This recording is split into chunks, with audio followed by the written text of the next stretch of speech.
Welcome back. What does it mean to be Sri Lankan? To whom does Sri Lanka belong? Is diversity a danger or a resource? Dr. Dayan Jayatilleka attempted to answer some of these questions recently when he delivered the 12th Bakirmaka oration on the topic Challenges in Strengthening Sri Lankan Identity. The Bakirmaka oration commemorates the life and work of a well-known Muslim leader who was a Speaker of Parliament, a lawyer, an active politician from the late 50s until his death in the 1990s. Bakirmaka was himself a great orator who recognized the value of intercommunity relations in Sri Lankan society. In his lecture, Mr. Dayan Jayatilleka emphasized the relevance of this, as well as the topic of the 12th annual oration at this juncture in the history of the country. What do we really mean? What does it mean to be a Sri Lankan?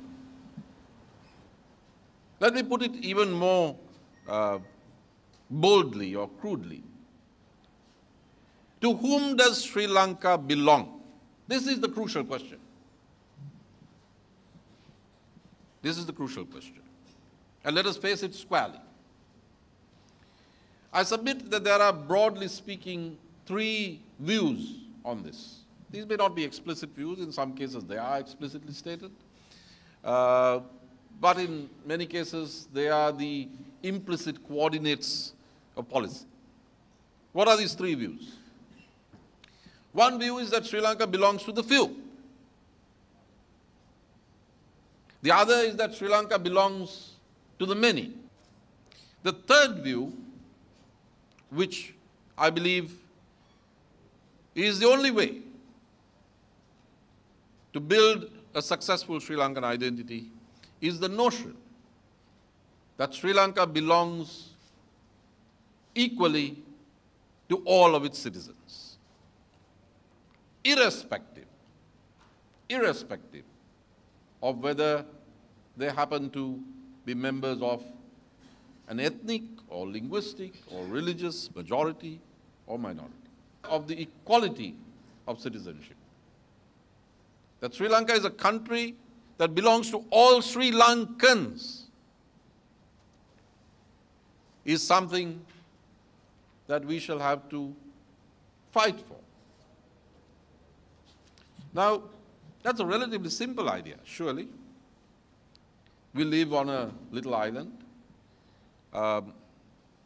We can either consider ourselves as members of a single family, but as in any and every family, members are diverse, they are different from each other. Or we can continue to consider ourselves as warring tribes who will continue to fight each other for hegemony or our own independent space on this small island. We can, if we opt for the latter course, continue to waste more time, more resources, more lives, and blight our future while failing completely to fulfill the magnificent potential that we have. Dr. Jayatilleka reminded his audience that this post-war period is a rare chance to grasp the moment and make the right decisions. He feels that there is reason to worry that this opportunity to rebuild a united Sri Lanka may otherwise be lost. I am worried about the gulf between our peoples, which prevent us from pooling our talents, our capabilities, our resources, and flourishing as a nation, as a country. Now, we have to face, as I said, the question of to whom Sri Lanka belongs, a few, the many, or all. And we also have to face certain other allied questions. Is diversity a danger or is it a resource? The war is over, but the struggle is not. There is another generation of young people born and educated in the West who are deeply alienated from Sri Lanka. how is that challenge going to be met? It cannot be met with firepower, because that's not where, in the first place, it's not a military challenge, and in the second place, they're not here. It has to be met through soft power, brain power, education, struggle in the Western media, in the corridors of power, in Washington, in London, in Brussels. Now, that's not a battle that Sri Lanka is geared for right now. It's a battle we will lose if we do not revise our notions of what it is to be Sri Lankan, if we do not construct an inclusionary Sri Lankan identity that is based on equality and merit. That battle, we will find it very difficult to win. It is only if we are able to open our minds and our hearts and use our brains and modernize, democratize our notion of Sri Lankan identity.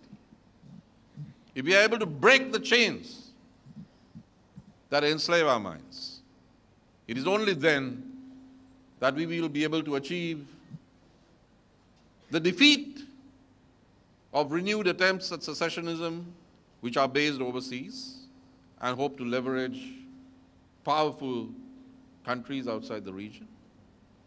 It is only then that we will be able to fulfill our potential as a country and a nation.